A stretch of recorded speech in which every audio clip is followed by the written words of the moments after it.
Yeah. All right. All right.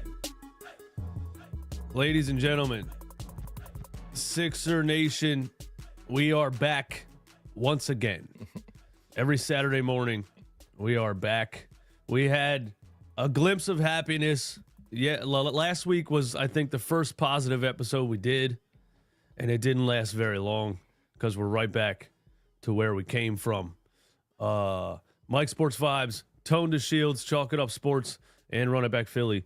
This is Sixers Saturdays. What's going on, guys? How you feeling, man? Mike, you go first, brother. You go first. You know, I'm a little under the weather, right? And I said to myself, I got to rock out with my boy Tony Eastwood. You know, if Joel Embiid is going to play hurt, I got to rock out. If Tyrese Maxey came back from that hamstring injury, I got to rock out. Paul George with this big behind knee brace coming back from injury, I got to rock out. So I'm here rocking out, you know what I mean? And I had a whole speech. That we was going, you know what I mean, do something, man. Because, like, it was like, for me, it was like we had a big blockbuster trade, right? Without giving up anything. Because when Joel Embiid is healthy, he's a top 5 player. But the man played a game and a half, and he's hurt again. He's hurt again, y'all. I don't know what to say. And now it's like the man broke his face 3 times. 3 times. This is not boxing. This is not Deontay Wilder. This is not Fury. This is not Mike Tyson in his prime. This is basketball, and the man broke his face once again. I don't know what to say, but it's. I'm not saying the man is soft, but I'm gonna say this, man. We need to find another word besides injury prone. It's fragile. It's another word. Fragile. Something. Because this man, I don't know. We get our hopes up, and he comes back and shows something, and the man gets hurt once again. Shout out to Mike for the intro, man. Shout out to Mike for bringing the energy. You could tell he wanted to say that for a while, man. I thought, you know, Mike came on right prior to the show. He came on and said, "Yeah, I'm a little under the weather. I'm a little sick." I originally thought he lost his voice because he was screaming at the top of his lungs watching that damn game yesterday, right? But then I had to ask myself, right? I'm like, damn, if Mike's sick and he rocking out, maybe Embiid could play through this thing he's experiencing, right? Maybe he get a face mask, whatever it is, right? The old Rick Hamilton thing, you know what I mean? But I just kept asking myself, while I was doing the math and doing the science on this, I just kept asking myself, what the fuck is a sinus fracture? What's a sinus fracture? I've heard of a broken nose. I've heard of a fractured orbital. I've heard of a broken jaw. What the hell is a sinus fracture? Somebody help me understand the science on this. I don't get it. I've never heard of it. It just sounds like something they created. Somebody help me. I don't know what this is. I think that's just a fancy way of saying broken nose, man. I'm pretty sure that's what's going on. But I'm pretty sure. Make it sound like something happened to him. Make me feel bad. You know, say he broke his nose. All right. Men break their nose. You know what I'm saying? What's a sinus fracture? That sounds like something that happens at pre-K. But this is what happens when the league is overrun by, like, you know, nerds and medical professionals and analytics, and they're like, "Hey, buddy, it's called a sinus fracture. All right, list it correctly." okay, okay, you guys. You know, look, man.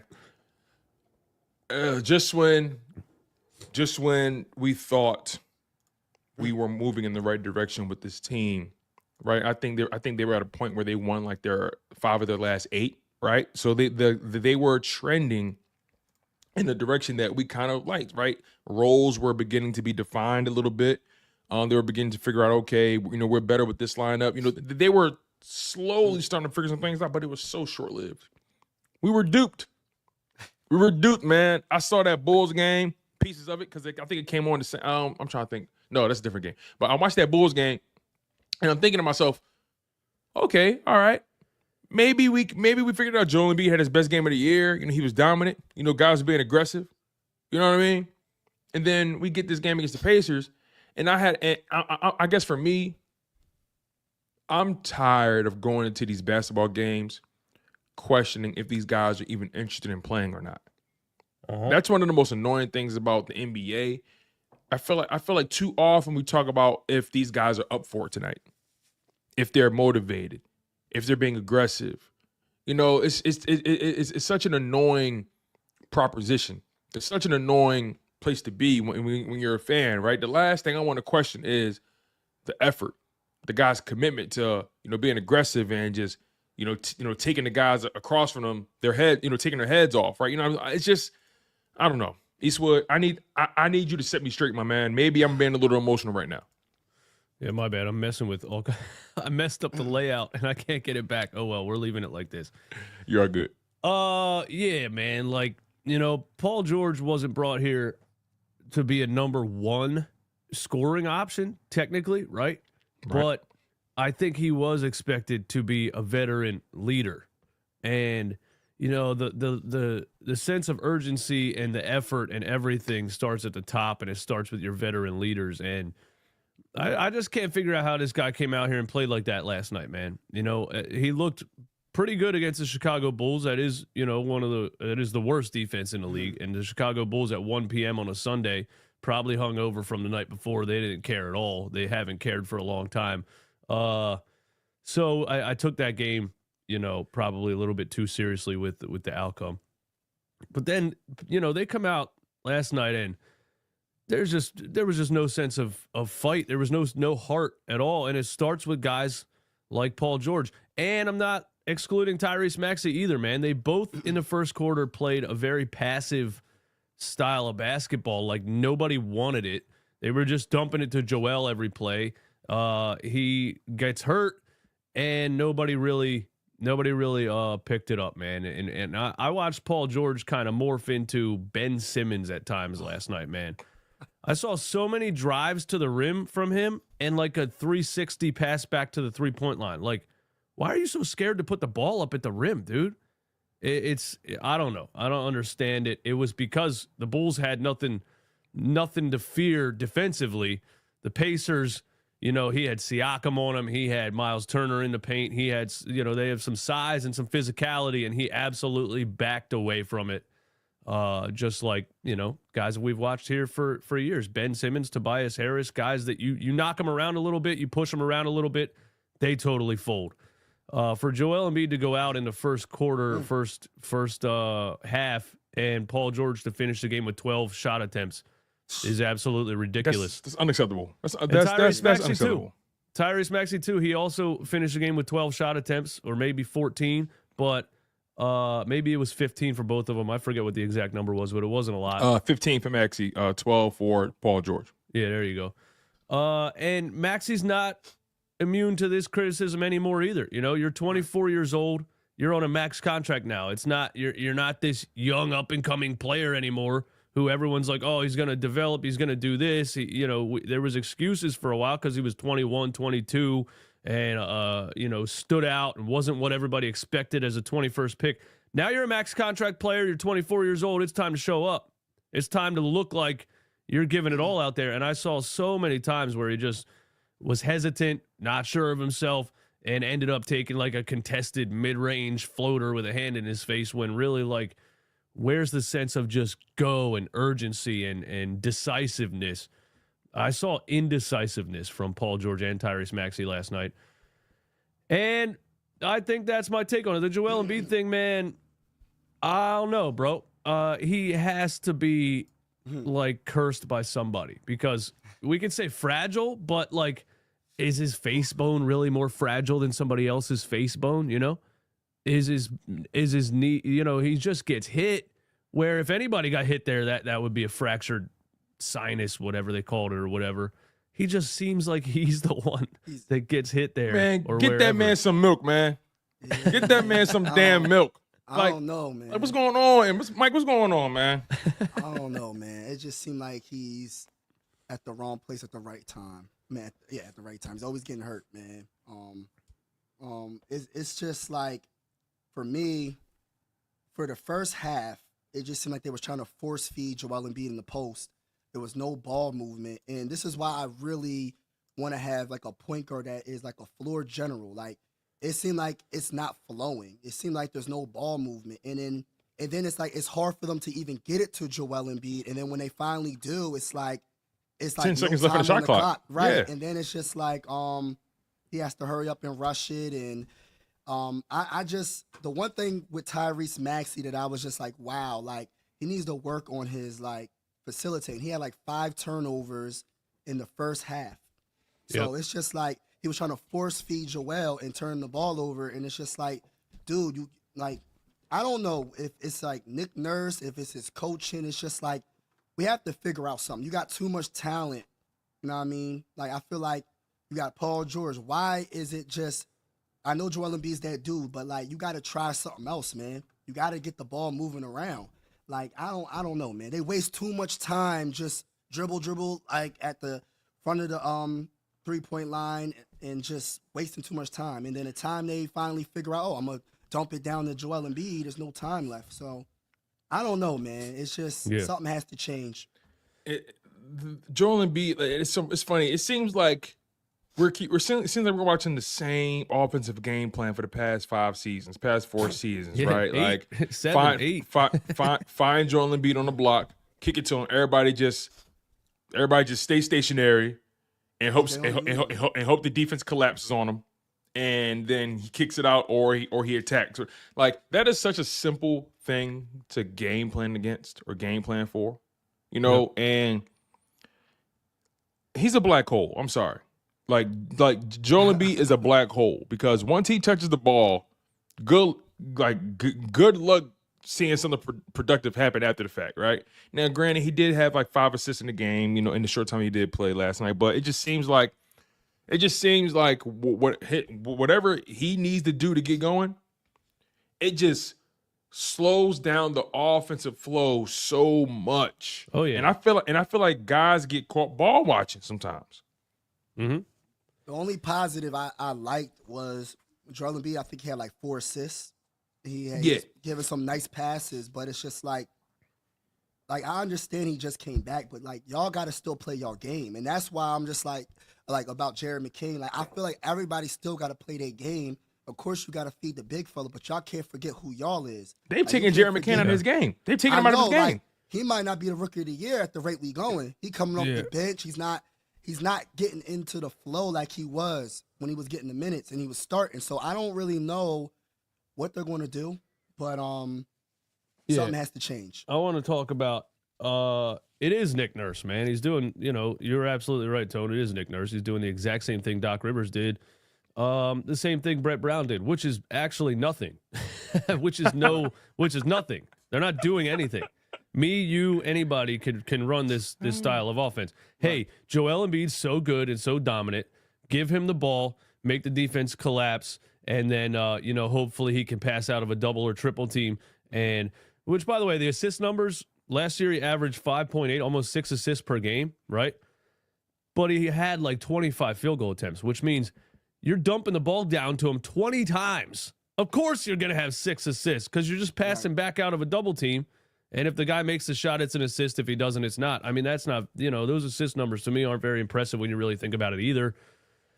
It's such a slow type of game, and today's NBA is the opposite of that. This team has been doing the opposite of trends.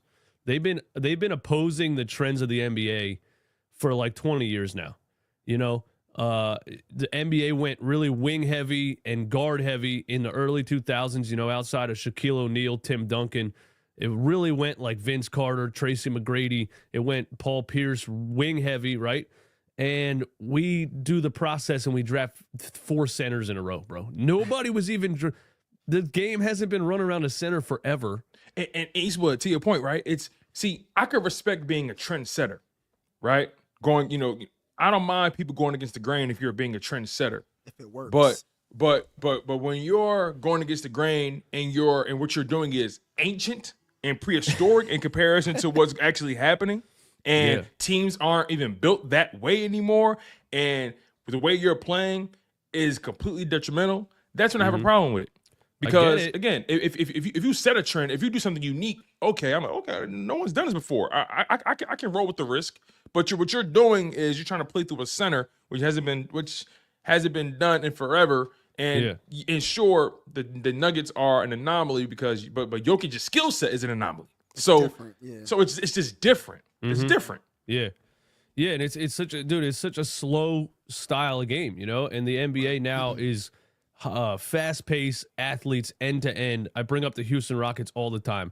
They got about 6'10" athletes that run end to end, and then they got Jalen Green, who's 23 years old. The Rockets and the Oklahoma City Thunder and the Boston Celtics, they're all built that way, you know. And even you can even throw Jason Tatum and Jaylen Brown into that like style of end to end player who has size. And the Sixers bring Joel Embiid back, and they're trying to run this ancient style of basketball. It's so slow. It takes up the entire shot clock. And if you don't get a bucket out of that, you know, over the course of a whole game, you can't be wasting 20 seconds to get a shot off when teams are shooting 63s, bro. Exactly. You know what I mean? Right. So you're not only trading twos for threes, the time of possession is insane to try to get a 2-point basket.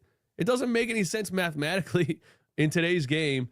And these are math guys, Daryl Morey and Nick Nurse, but you know, and yeah, Nick Nurse is part of this because there has to be a different strategy than just dump it to Joel and try. And then, you know, even when Andre Drummond is in and Joel's not even active, he kind of runs the same thing. He dumps it down to Andre Drummond. The guy has no offensive game at all. What are we doing? Look at the assists. Look at the Pacers assists compared to the Sixers yesterday. Look how much assists they have compared to us, man. That is double. They doubled it. It's more than double. It's absolutely terrible. Like, we're bricking a lot, man. Like, I don't know what's going on when it comes to our field goal percentage, but it's just like our shots are so difficult. That's why I said I want a true floor general. Like, I want someone that can commit. Like, we need a coach on the dang on floor.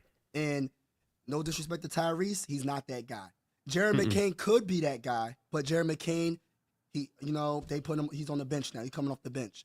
I don't agree with that, but Nick Nurse has got him coming off the bench. So we need a floor general. So I think that's another reason why we're struggling to get easy baskets because, like I said, it just seems like it's so stagnant and they don't know what to do. And that is definitely coaching.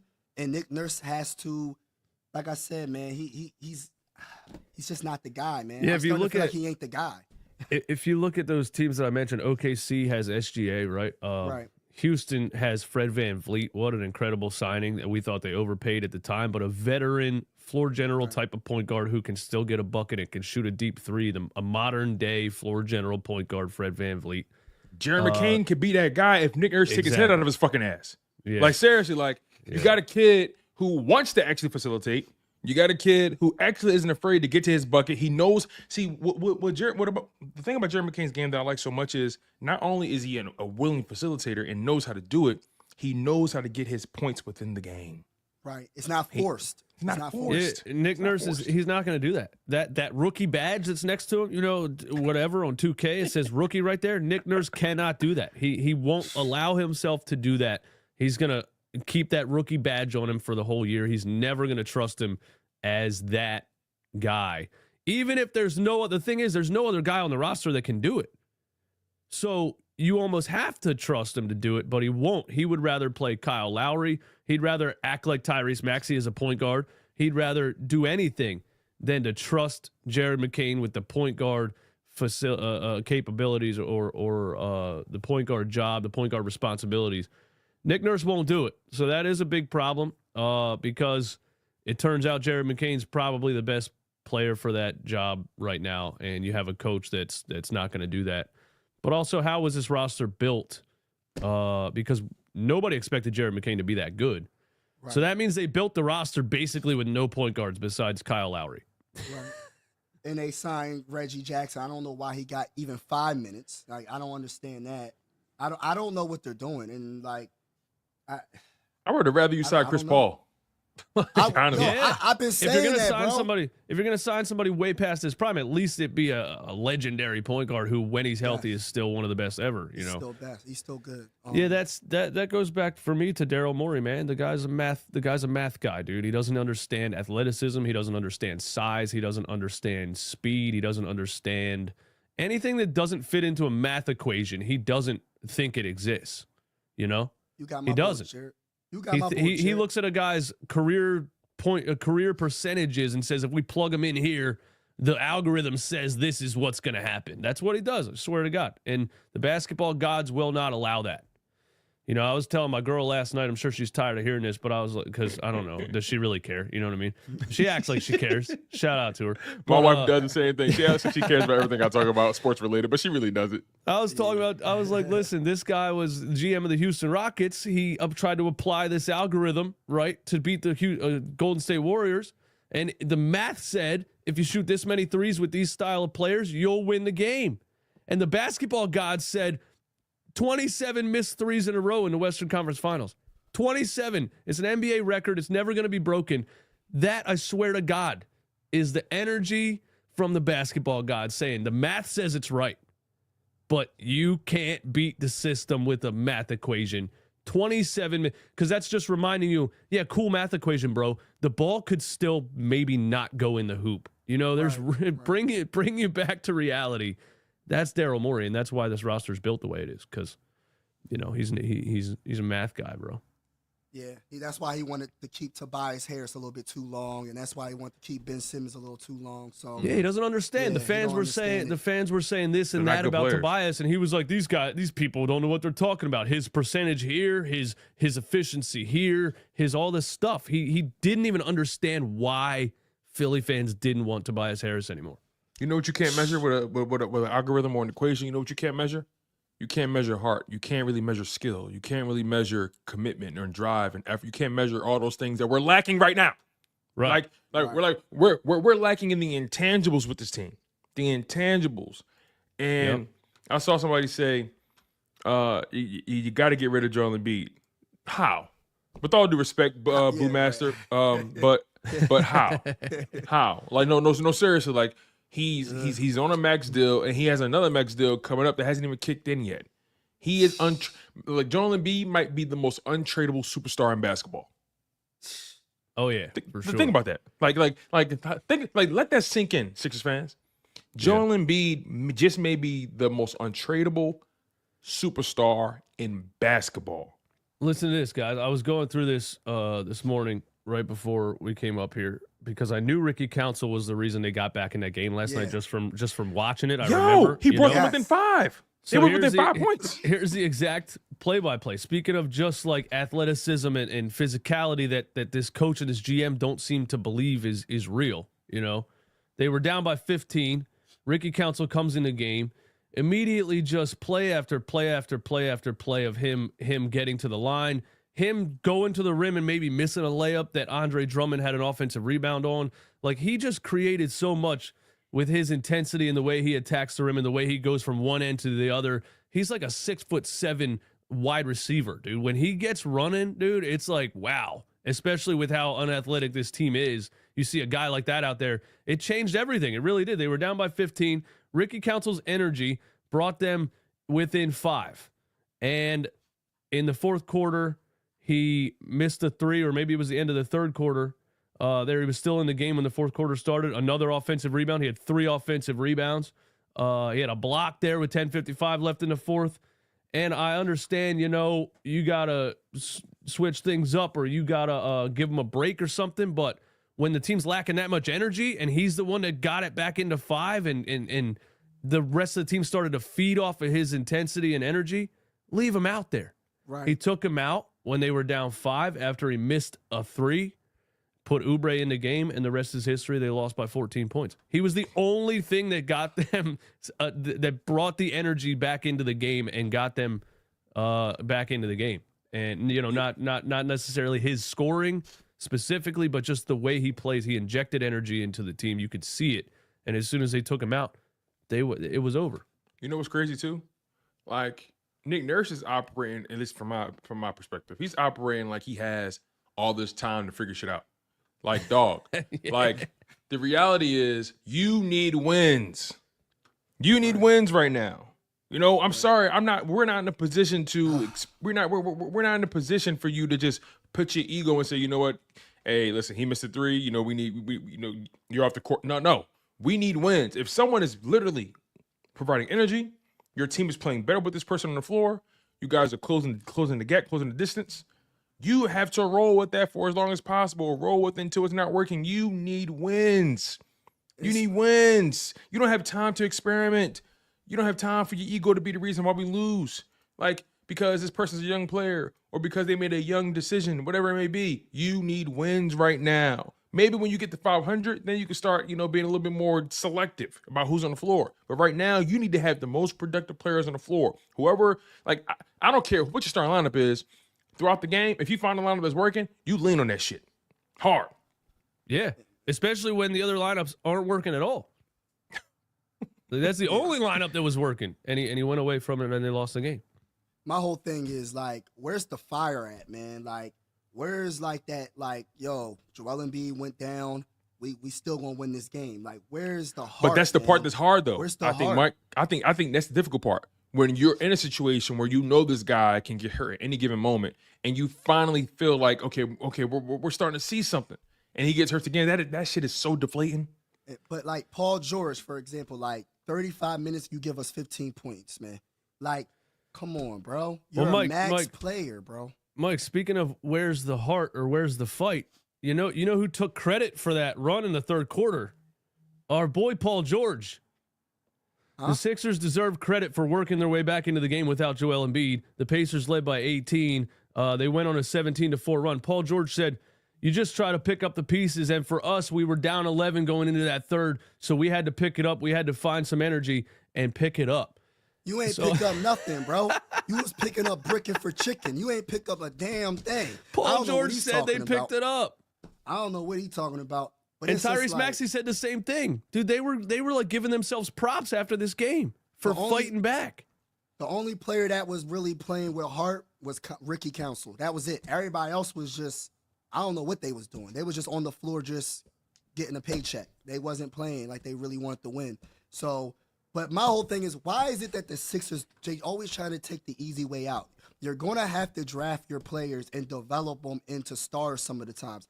You can't just overpay a player with a big name and think, especially when he's up there and he has injury history, when he's not the same player like he was a few years ago. You cooking. Why did they pick up Paul George? It's like, I'd rather us go after Jimmy Butler. He's cheaper. He'd be cheaper.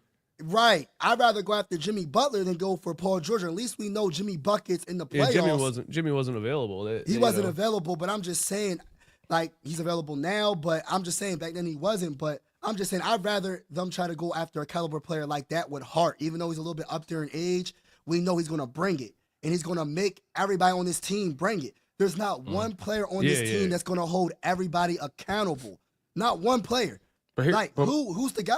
Yeah, Mike, dude, you're Mike, right. This goes back to Eastwood's point a while ago, saying that this team will never, ever fully accept that they need to really rebuild this thing, retool this thing. They would never accept that.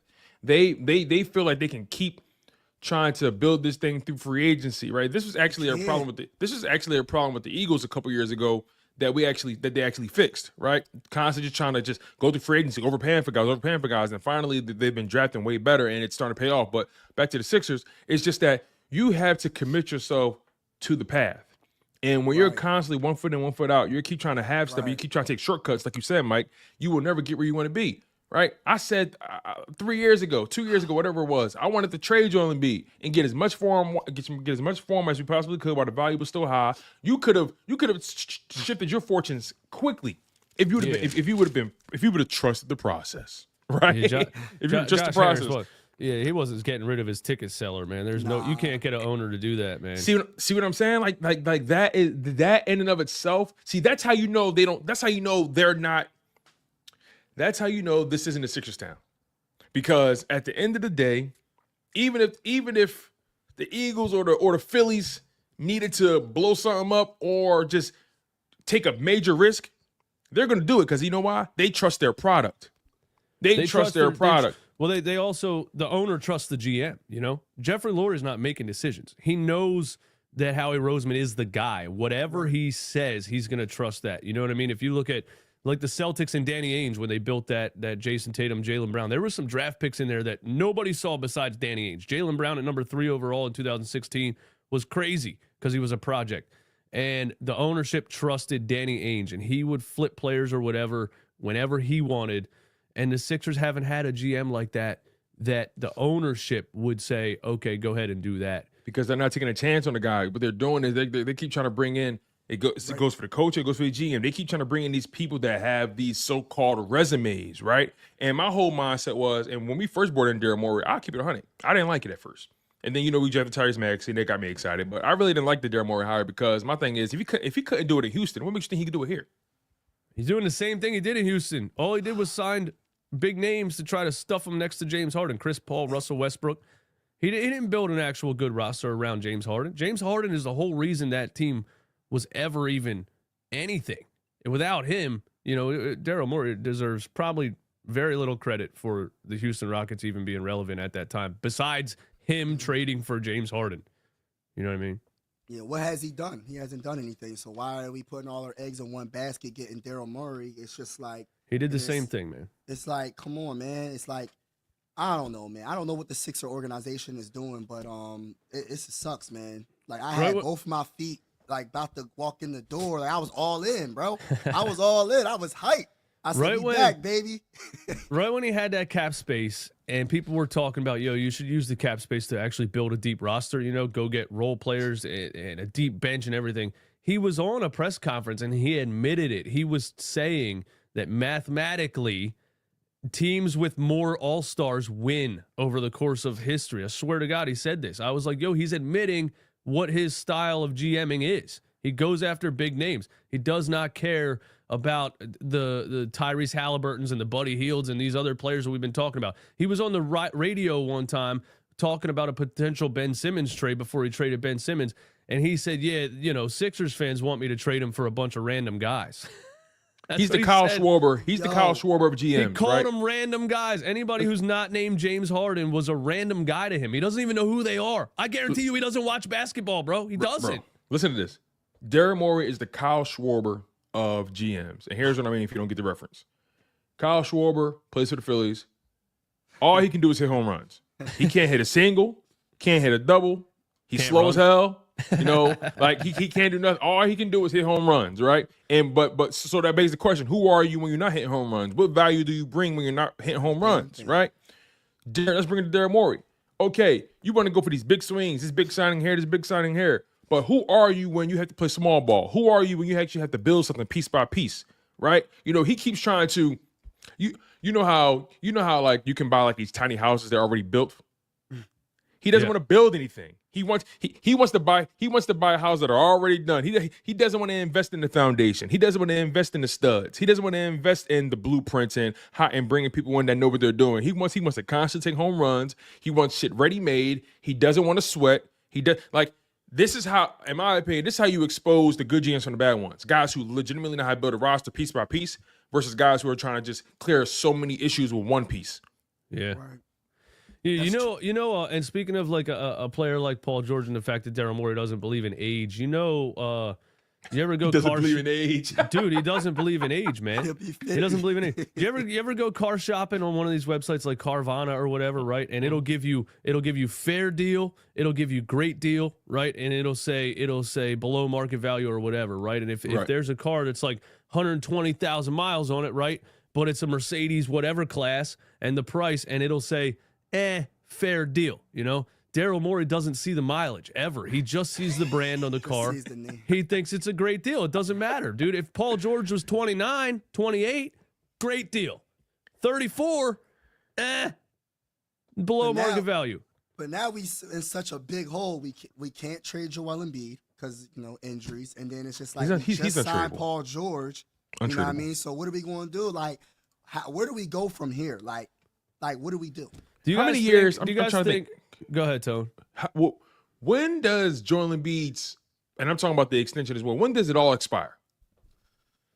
A 3-year extension kicks in after this season. What? Yeah. He signed a 3-year extension this offseason that has not started yet. Yes. Hold on, let me see something. Yeah. Oh my, hold on, time's out. So, oh my God, we're stuck with this. Okay, listen. I was going to say we're stuck with him until 2028, but he has a player option. You know he's going to pick that up. Dog, we're stuck with this dude until 2029. We're stuck with this dude. He would pick it up for the money, but if he's Bro. unable to play, he's going to have to retire. You can't pick up Right. a player option and not be able to play. Bro, Joel Embiid's not playing basketball in 2029, bro. We are stuck with this guy. I'm trying to do the math right now. It's 2024 right now. We're stuck with this guy until my 35th birthday. I'll be 30 this year. Wait. His 3-year extension doesn't kick in till when? So listen, it says here he'll be an unrestricted free agent in 2029. He'll be an unrestricted free agent in 2029. His 3-year extension doesn't kick in until 2026. 2026. Yo, everybody look at it. It's on the screen, man. I'm glad you brought this up because I never really go and look at the actual details of it. We won't be. Our hands won't be clean of this dude until my 35th birthday.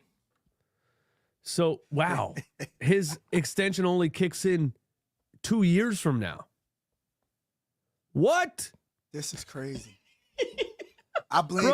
He's going to be retired before the extension starts. He might retire after this season, bro. Oh, yeah, he right, ain't playing. Right. He ain't playing in 27, and 28, and 29. Are we God. serious? Hey, pull up Paul George's real quick too. Pull up Paul George's. Oh no. Pull up Paul George's. I gotta see this. Get worse. I gotta see this. Yo, this is honestly, this is borderline masochistic. Like we are literally, like we are, and I don't mean to make a light of this, but hey, listen, we're here. We love self harm. We're cutters. We just do this to ourselves. It's crazy. Paul George 20 is unrestricted in 28-29. Yep. Damn. He's another Tobias. Yo, Holy wow. Damn. dog. Speaking of Paul George, I wanted to ask you guys, man. He was a minus 29 last night. He had 15 points. I had it up here and then I went to the other page. But anyway, what do you guys think about Philly fans and Paul George? Because I've said this before, but you can't get by doing this in this city. You know, it's a football town, but it's still a big time, basketball, hockey, like they're still very hardcore about their sports. And you can't be a minus 29. You can't go out there and put up 15 points when Joel Embiid went out in the first half and just play the level of the thing that Sixers fans realize. They respect hustle and heart, and they watch it on the court. It's why we always loved TJ McConnell and guys like that. That guy could go 0 for 20, but he was diving on the floor. He was giving you everything every night, and the fans loved it. Mm-hmm. They will boo a guy really quickly if he continues to go to the rim as soft as he went last night and kick it out and refuse to take chances. And how are you going to survive in this city for 4 more years when you're already close to getting booed in the first 20 games, 30 games? Hey, Eastwood, Mike, as you answer that question, Eastwood, bring this up. Bring this up, man. Daryl Morey agrees on contract extension through 2028. Daryl Morey isn't going anywhere anytime soon. Josh Harris and the Sixers ownership apparently want him to see through this. Joel Embiid, Tyrese Maxey, and Nick Nurse. But it's the whole thing is gonna come to a crossroads because they want to build a new arena in 2031. It got approved. It's official. It got approved. It's happening. Right. It's happening. So from a business standpoint, you need something to sell the fans in 2031. You can't open a new arena and the Clippers did it. They let Paul George walk, open a new arena. Kawhi Leonard's out forever. And they're basically acting like Norman Powell's going to lead them somewhere. But if you do the work now, but listen, if you do the work now the right way, by the time that thing opens, you're going to actually have a product people want to go see. Exactly.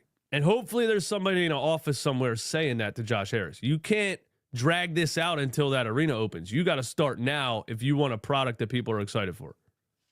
So where do we start though? Like what do you think? Like what are we going to do? Like Like, what trades can we possibly make? Like, My there's bad, Mike. He said, what are we gonna do? there's nothing we can do right now. Like, we're pretty much like screwed for years. my So it's God. like, can we somehow trade Paul George? Can we somehow trade? Like, what can we? Why would someone want him after we just signed him to a max? Like, we just signed him. It's like you buying a brand new house and then 2 weeks later, I want to sell it. And What's wrong with the house? And the jig was already up with Paul George. Everybody around the NBA already kind of talked about him like he didn't care and like he was just a guy. And then the Sixers were the only team that offered him a max contract, and he signed it right away, obviously, because I'm podcast P now. I'm up here in a $20 million house in a podcast studio wearing a Versace sweater doing podcast episodes. You gonna give me another $200 million? No, of course, man. I want to keep living this podcast life that I'm living. Podcast P fam. That's what he says in the intro to his show. Podcast P fam. What? The damn shame. Man, they don't care about us, man. I blame Daryl, man. I blame the ownership. We need new ownership. We need everything new. We need I want to know who's in Podcast P fam. I said this last night. Like, who's in Podcast P fam? When you look at regular P, that just sounds stupid. It sounds like a 14-year-old YouTuber making like hide and seek videos. You know what I mean? We got 10 content creators in a football stadium, and the winner is gonna win $50,000, Mr. Beast. You know what I mean? Sounds like a teenage girl's like podcast P fam. Like it sounds like Reese podcast. Yeah, like come on, dude. Like what are we doing? Who's in podcast P fam? No, you know what I mean? Go outside, walk down the street, and just look at people and be like, which one of these people is waking up saying, "I gotta hear what Paul George says today"? We're fucked. I can't think of anybody. We don't. Who's listening to that? We're screwed, bro. We're screwed. He actually thought Reggie Jackson was a good idea. He actually thought Kyle Lowry No, was these a were the good only idea. players. No, he gave all the money to Paul George. These were the only players he could get. They were buyouts. The other teams released them. right. They didn't even have any trade value. Man, they didn't have any trade value. He went to the island of misfit toys and just picked a couple. I don't know, man. That's what he did. Oh What about my our G God. League? Like, we need somebody. We need something different, man. Like, I don't want to see. All right, Yo, before how much? we get to Real quick though, how much do you Go think the ahead. Lakers were? How much do you think the Lakers were asked for if we wanted to That's snag Bronny James? Do you think that? Do you think that?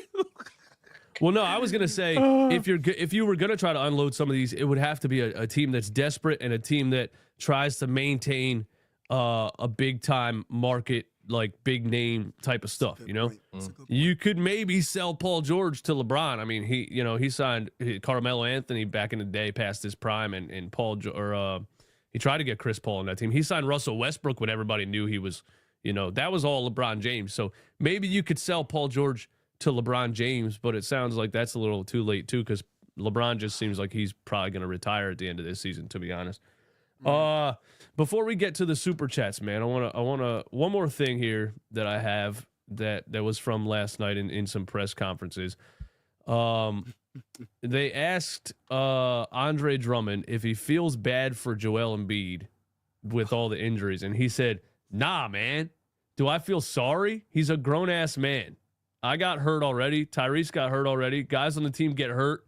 It's just a tough break. Something always happens every time he gets himself going. I'm sure he's fine. He should be back whenever he's ready." But there was no sympathy whatsoever from Andre Drummond, dude. Good. He just said, Good. "Do I feel sorry? No, he's a grown ass man." He was Good. like, "I got hurt. Let's Tyrese go. got hurt," and I haven't heard a player say that in that context. Like basically, like, why are y'all treating him like a baby? What do you mean? Do I feel sorry? Right. This right. goes back Do to you think the that culture. means anything? Do you think that means anything? Yeah, like here's my thing, right? Our biggest issue is the fact that Embiid.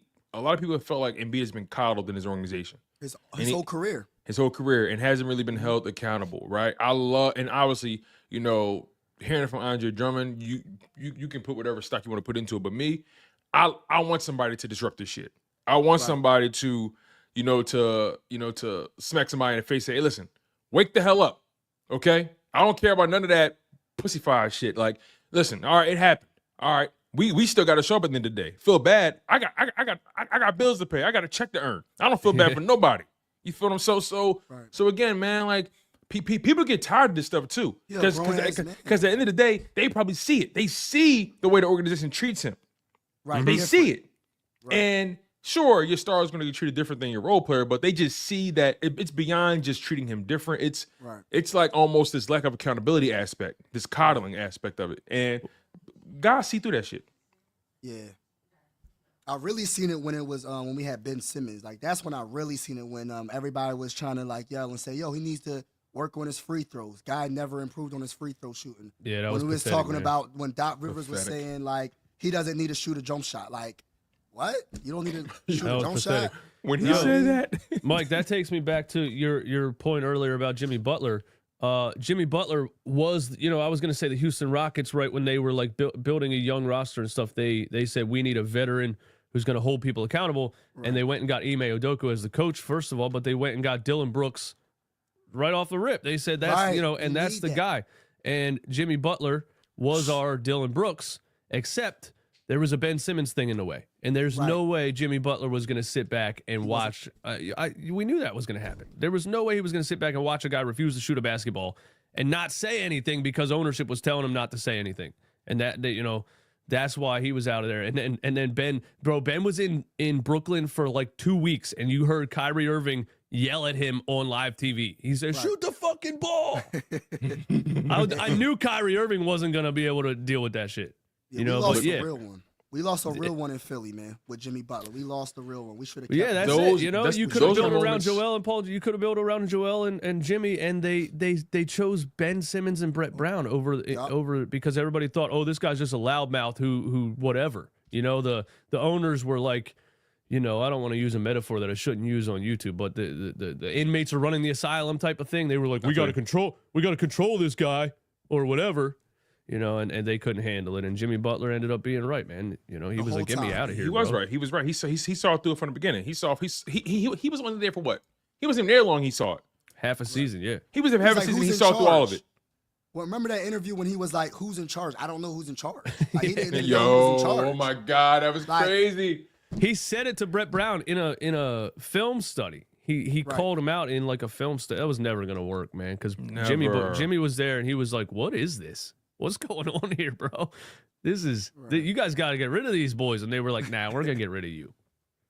Yeah. And you know what's so funny? You always can go back. Every organization has that moment of, like that. Like you mentioned earlier, Eastwood. They're gonna go at some point. They're gonna have to come to a crossroads about what decision they're gonna make beyond Embiid and Paul George, right? But that's a key moment in Sixers lore that was the difference between potentially a championship and where we are now.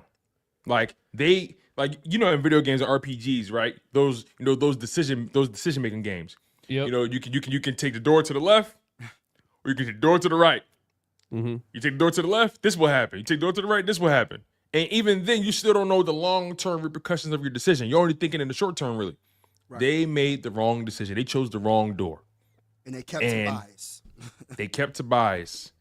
And let's be honest. They kept Tobias because he played ball. He wasn't a disruptor. You know what I mean? He was quiet. He took his check, game, went home. You know what I mean?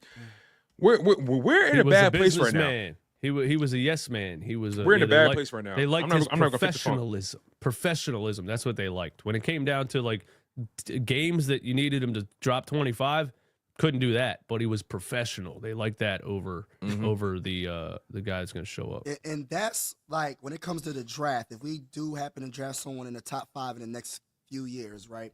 I want a wing that is like got that mindset, that it factor that's not going to take no BS from nobody. Yeah, I want all wings, Mike. All wings, all that, bro. No all flats. Wings. You know what I mean? And like, you know what I mean? I just don't want a player that just has a talent, but he's quiet. He's more of the I'm gonna show you, and then you just follow me. Now I want someone that's gonna get in their face and be like, "Yo, if you don't ball out, you gotta get off the team." Yeah. I want them type of players. Let me ask you guys, man, for the last segment of the show, let me ask you guys, we'll go around. Going toward the trade deadline, should the 76ers be buyers or sellers? Should they be looking to trade pieces to add something to this team? Or should they say, this ain't going to help us in the long run because we got too much to fix? And should they be trying to sell at the trade deadline or trying to buy at the trade deadline? Mike, what you think? I'm selling. All right, so look, for me, like my heart. They broke my heart too many times, y'all. They broke my heart too many times. So I think I'm gonna have to sell. But the problem is, what are you selling and what are you gonna get back? Like when you try to sell Joel Embiid, it's not gonna happen. You try to get rid of a Paul George, how you gonna do that? Like only way, like what Eastwood said earlier, like the Lakers or like a big team that's like right on the verge of not, they like a 500 team. They think they just need that extra oomph, that little extra, little something, something. That's they can't trade him. They can't trade him at all. Oh, because we just signed him, right? I mean, nobody's going to give you anything for those guys on those contracts with how they look so far. So, like, the only places that you probably can get something back from, we're not trading Jerry McCain. We're not trading Tyrese Maxey. Maybe you can get something for Yabusele. Maybe you can get something for Kelly Oubre, KJ Martin. Nobody's going to want Reggie. No one's going to want Kyle. I honestly, like, I will go in that direction because even, like, me as a delusional Sixer fan, we get on a winning streak. In the back of my head, say we mess around and somehow get the 5th seed or whatever. We go on this crazy win streak if Joel Embiid comes back healthy. I always have in the back of my head Joel Embiid at some point when you least suspect it, when everything is just going great, he's going to get hurt. Or somebody's going to get hurt. Maybe I should have rephrased it because I don't think trading them is even possible. You know what I mean? So should the Sixers make a major trade at the trade deadline, or should they stay where they're at right now because they're headed towards the top of the draft, you know, and keep all your assets, you know what I mean? Stay where you're at. I wouldn't I would stay where you're at. I would keep everything. I wouldn't even try to get rid of any first-round picks, second-round picks. You know, the second-round picks are valuable. I didn't know how valuable they were until last season. You giving up 3 first-round picks for like a, what did they get? How did they get Alex Caruso? Someone traded for Alex Caruso. It was like Josh Giddey, because the Chicago Bulls are the dumbest franchise that's ever existed.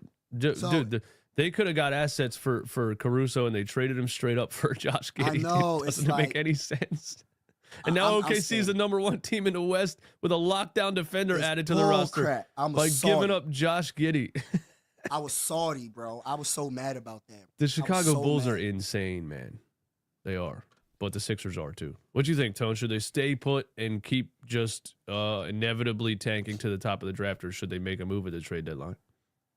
I do like the stay put factor, right? At the end of the day, it's going to be what it's going to be. But, you know, if I'm being emotional, right? Everything must go. It's a blockbuster sale. Everything is 80% off. Like, come get it. Come get it. Just take it off my hands. I don't want it anymore. You know what I mean? Like, it's just like we're having a garage sale. Listen, anything you like, it's $1 or less. I'm tired, bro. I am tired, man. Like, this team, it's criminal what this organization has done as far as team building. It's criminal. Yeah. And when you got stars, you don't hold them accountable, right? As far as nutrition, as far as developing their skill set, right? You know, there was a point in time, you guys might laugh at this. There was a point in time where I felt like Ben Simmons' ceiling was higher than Joel Embiid's. There was a point. There was a point. Hear me out. There was a point. Because I saw everything he brought to the table outside of the shooting aspect. I saw everything he brought to the table. The athleticism, the rebounding, the facilitating, being able to finish at the rim, the size. I mean, he was like, I felt like his ceiling could have been higher if he would have just committed himself to developing his jump shot. Yeah. And I felt like his game would have translated better to this version of the NBA than Embiid's in the long term. Oh, it would have, yeah. But obviously, Ben Simmons showed us who he was, and we realized that, they paid him in spite of him committing himself to developing a jump shot. And he kept fooling us every offseason, taking jump shots at these fucking runs. And then when the season starts, he's not taking the damn one. And had the nerve to shoot a 3-pointer in the preseason game and make it, and had us thinking, this is what's coming. So against the Shanghai Sharks or some shit. Exactly. So again, right? It's although yes, logically they should stay put. It's gonna be what it's gonna be. Hopefully you get a top 10 draft pick, right? But emotionally, everything must go. Yeah, everything. I think the problem is like this. Like one time I live in Hershey, PA. One time the Kmart up there was closing down forever, right? And there was a pool table in there that was $25, bro. It was a full size pool table. It's $500-$700 pool table, right? Wow. $25 because they were like, we got to get this out of here. The store's closed, right? But trading Joel Embiid and Paul George on these contracts, it would be like that pool table for $25, except it devalues your house every year. You know, you can have this pool table for $25, but you're going to lose equity on your home every year Eastwood, for I the love next that. 5 years. I love that. You why wanna know would why? I don't want that pool table. No, I but don't listen, want it for free. it's not I don't just want a- it for free. But listen, You're it's gonna not have to just give any me- pool table. It's not just a regular pool table. It's a leopard print pool table. So, like, where are you going to put that in your house? Where are you going to put it? It's not just your standard pool table. Everyone loves a pool table, right? But it's leopard print. It has white paw prints at the bottom. It has Plays music. spinners on the side of it. It's just tacky. You can't do nothing with it. Yeah, you can't. So like I what I'm saying, I think, is that I don't want the Sixers to do anything at the trade deadline because you can't get rid of more assets to try to save a sinking ship. You know what I mean? So what I would love them to do, and I think it's possible, is to stay right where they are because they're delusional enough to think that they can turn this around and fix it.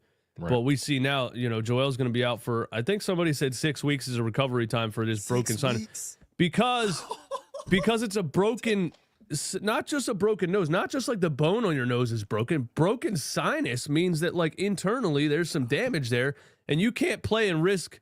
Right. You can't play and risk that because you can ruin the nerves. He dealt with this before with the orbital bone. We were like, okay, just put a mask on. No, he's risking like permanently damaging his nasal situation and stuff. You know. So if he's listed out for that long, then it is you know you're done for because Paul George isn't going to lift you anywhere. And so I just don't want the Sixers to give up more assets. I do not want Daryl Morey to trade the 2028 unprotected Clippers pick that they have because the Clippers are going to be terrible in 2028. So there's another chance to get back to the top of the draft. I want them to stay right where they are and keep believing that they can turn this around and just slowly, because they got, like I said, to make the 6th seed, mathematically, if everybody keeps their same type of winning percentage right now, they would have to go 39 and 21 the rest of the way, or 37 and 21 the rest of the way. And they're not going to do that. They're going to be in the play-in with an injured team full of old guys and get smoked in the first round. You know what I mean? Damn. So there's where I'm at with it. Let's get through the super chats here, man. Unless you guys have another take on that. I'm speechless. Well, please, let's get to the super chat. I'm speechless. Hey, Rob R, man, thank you for the support. Caleb Martin, Gabe Vincent is stinking it up for the Lakers. The Spoelstra effect making them look better than they are. Absolutely. And I think Caleb Martin was an undrafted player, and Gabe Vincent was undrafted. Max Strus was undrafted. You haven't heard his name in a while. They made it to the finals with a bunch of undrafted guys and Jimmy Butler. Five undrafted. Duncan Robinson was undrafted, and the other dude, he has a crazy he has like a Spanish name with the dude with the long black hair. I forget his name, man, but he's undrafted too. Spoelstra's a good coach. Very good coach. Great coach. Spoelstra effect, man. We got duped. Caleb Martin. At least finally, the Sixers admitted that he has a shoulder impingement, which that makes sense because he can't shoot anymore. So he's Markelle Fultz 2.0. You know. Vasquez, that's what it was. Brian said, let's be real, fellas. It's 3 coaches, and you can include Steve Kerr. Joel Embiid is the scheme. You can't run a real offense with him, ISO or nothing. When you watched Joel play good against Serbia in the Olympics, and then in the finals game against France, he got no playing time at all, is because they were playing a fast-paced game, and Steve Kerr said, I can't put him out there. I can't play this type of basketball against this team, or we're going to lose. So it's true, man. Paul said Kyle Lowry is a floor general. He says that facetiously, of course. Sarcastically. It's beyond disgusting that this team needs a playmaking defender with size. You know who I'm talking about. I hate this organization. He's talking about a playmaking defender with size. Is he talking about Joel? I guess, man. And thank you for being a member of the channel for 32 months. Chris Paul hates Daryl Morey from the Houston Rockets. Oh, yeah, I forgot about that. That's a good point. So he was never. He wasn't coming. Damn. He was never coming here anyway, man. Jaime Jaquez. That's who I was thinking of. Thank you for that. Jaime Jaquez. Man. Undrafted player. 5 undrafted players on that team that he took to the finals, man. You guys got any other takes or anything on this team, man? Wow. Just wow. It's wild that you can be happy one day after beating the Chicago Bulls and and then feel like we've kind of felt the whole season so far, which is this ain't gonna happen. Pray. Eat, pray, love, stress, eat, do all of it, you guys. Stress, eat, stress, pray, stress, love, do whatever you got to do.